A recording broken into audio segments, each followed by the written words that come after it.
Bonjour à tous, alors aujourd'hui je vous propose un exercice pour apprendre à démontrer que trois points sont alignés en utilisant le déterminant. La première question, c'est une application directe. On va calculer les coordonnées des vecteurs A, B, A, C, puis le déterminant, et on fera d'autres conclusions. Donc coordonnées du vecteur AB, on les écrit en vertical, c'est plus pratique. Ici, on va écrire donc coordonnées de B en premier, donc 8 et 1, moins les coordonnées de A. D'accord, moins 3. On fait le calcul à côté. 8 plus 2, 10. 1 moins 3, 4. Ensuite, on s'attaque au vecteur AC. Coordonnées donc de C. 3, moins 1. Moins les coordonnées de A. Moins 2, moins 3. Et donc, les coordonnées de AC, c'est 3 plus 2, 5. Moins 1 plus 3, 2. On passe à présent au calcul du déterminant. Donc on écrit déterminant AB AC égale.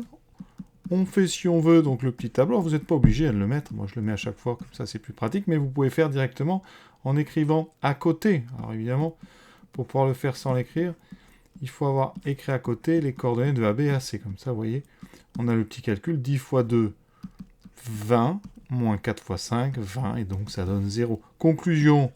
Donc, comme le déterminant est nul, AB et AC sont collinéaires. Ça veut dire que ce sont des vecteurs qui ont même direction. Ils sont non nuls. Et donc, eh bien, les points A, B et C sont alignés. Il faut bien comprendre que on peut remarquer ici aussi que quand vous faites deux fois le vecteur AC, vous tombez sur le vecteur AB. Donc effectivement, cette égalité-là, elle peut nous dispenser parfois de faire le déterminant. Si vous trouvez comme ça un coefficient entre les deux, vous pourrez dire donc directement A, B, A, C sont collinaires et donc A, B, C sont alignés. Voilà, ça peut vous dispenser évidemment d'utiliser le déterminant. Deuxième question avec des lettres différentes, E, F, G. On va donc calculer les coordonnées du vecteur EF. Alors on va faire donc F, 4. Donc les coordonnées de F c'est 4 moins 2. Celle de E c'est moins 2, 1. Donc EF a pour coordonnées 4 moins 2, 6, moins 2, moins 1, moins 3. On fait ensuite EG. Donc on écrit les coordonnées de G, 8 moins 4, moins 2, moins 1. On obtient donc EG qui a pour coordonnées 10, moins 5. Là, eh bien, on utilise le déterminant.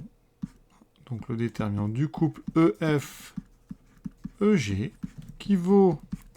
Alors ici j'écris mon petit tableau, mais comme je l'ai dit précédemment, si vous voulez, vous écrivez à côté de EG les coordonnées de... Enfin, à côté de F les coordonnées de EG, et vous faites le produit comme ça. 6 fois moins 5, moins 30, moins le moins de la formule, moins 3 fois 10, moins 30. D'accord? Vous obtenez donc moins 30 plus 30, et ça fait bien 0. Conclusion. Donc, EF et EG sont collinaires. Et donc, E, F et G sont alignés. Alors, les vecteurs sont collinaires. Donc, a priori, vous pourriez très bien trouver un coefficient pour passer ici, vous voyez, de EF à EG. Alors, le coefficient ici, il n'est pas entier, donc c'est un petit peu plus difficile que dans certains cas. Ici, c'est vrai que le déterminant, ça évite comme ça de se poser la question. Donc là, pour passer de EF à EG, il faut passer de 6 à 10 par multiplication. D'accord ? Vous devez passer de 6 à 10 par multiplication. Donc on multiplie par 10 sur 6. 10 sur 6 et moins 3, normalement, si vous faites x 10 sur 6, alors 10 sur 6, ça fait 5 tiers. Si vous multipliez moins 3 par 5 tiers, les 3 vont se neutraliser, s'annuler, enfin se simplifier, ça fait moins 5. Et effectivement, on a bien moins 5 ici. Donc, vous auriez pu remarquer que EF qu'on multiplie par 5 tiers, c'est égal à EG. Donc 5EF est égal à 3EG, et donc les vecteurs sont collinaires, et donc les points sont alignés. Ça peut vous permettre d'éviter le déterminant, mais parfois c'est presque plus long de trouver le coefficient que de remplir notre petit tableau et de faire le produit. Voilà, cet exercice est terminé. J'espère que vous aviez bien réussi, et je vous souhaite une bonne fin de journée à tous.